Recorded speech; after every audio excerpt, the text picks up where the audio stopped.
আপনারা দেখছেন সাথে দর্পণ, আর আমি আপনাদের সঙ্গে রয়েছি মঞ্জুর আলম। আজকের জ্ঞানব্যাপী মসজিদ নিয়ে আপনাদের সম্মুখে দু চার কথা আমি বলবো।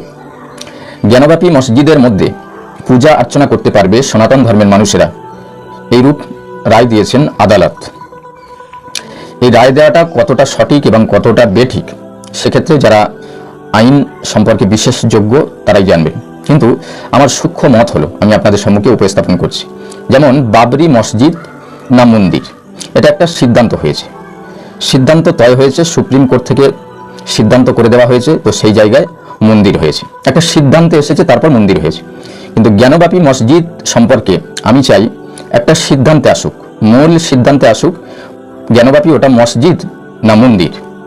যদি মন্দির হয় তাহলে সনাতন ধর্মের মানুষরা অবশ্যই সেখানে পূজা অর্চনা করতে পারবে, ধর্ম পালন করতে পারবে। নয়তো ওটা মসজিদ থাকবে, আদালত রায় দেবে, পূজা অর্চনা করবে, এটা নয়। মূল সিদ্ধান্তে ফিরে আসতে হবে, হয় মসজিদ নয়তো মন্দির।